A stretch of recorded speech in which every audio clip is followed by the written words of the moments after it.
Hi guys. So in this video we're going to take the texture images that you shot and we're going to open them all up in Photoshop and turn them into JPEGs so we can use them. We're going to make them into paintbrushes later, and we're going to use them as backgrounds in some different art that we're going to do in the perspective section.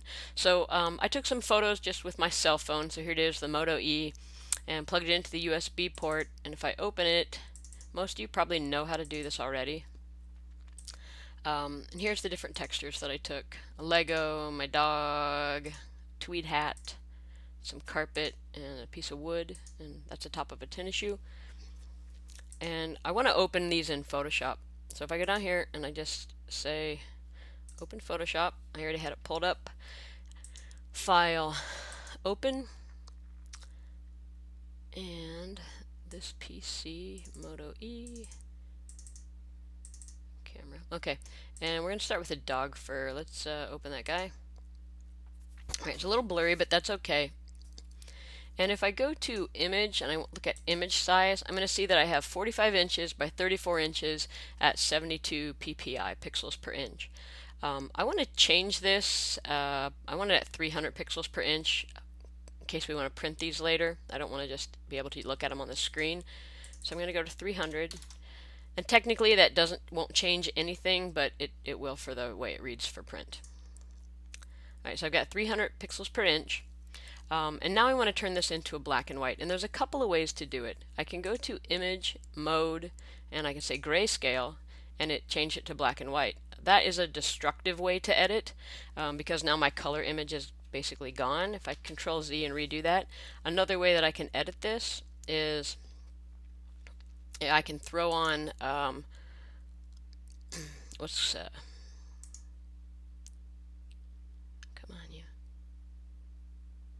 can throw on an adjustment layer, and let's find a black and white. So there, I just threw an adjustment layer on there. If I turn that off, I still have my color, so it's non-destructive editing.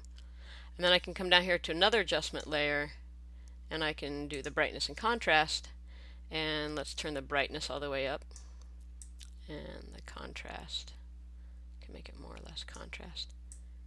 So what you could do with even with this one photo of fur is you could save different JPEGs at different values. So I have a real dark value, medium, all the way up to almost a white. So depending on how you want to use it. And we have this adjustable file. So I'm going to make a bright one. Let's call that good. Alright, and now I'm going to save this file. So file, save. And I'm going to save it here in my drawing methods file, and I've already done this once, so I'm just going to call it texture1, save, yes. And then I want to do another file, save as, and I want to make this into a JPEG. Texture1 JPEG. I do want to replace it.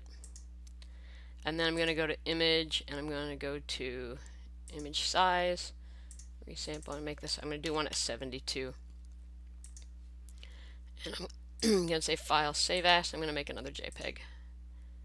So now I have a few options depending on how I want to use this. I'm going to call it texture1-2, version 2 of the same texture. Yes, I want to replace it. Okay, so what you're going to want to do is go through all the photos that you took, and you're going to want to turn them into black and whites, and then save them as, save your original Photoshop file in case you want to edit it. But then save them as a 300 ppi JPEG and a 72 ppi JPEG, and we should be able to take these and use them in our perspective project next week. Hope that works out for you. If you have any problems, don't hesitate to drop me an email.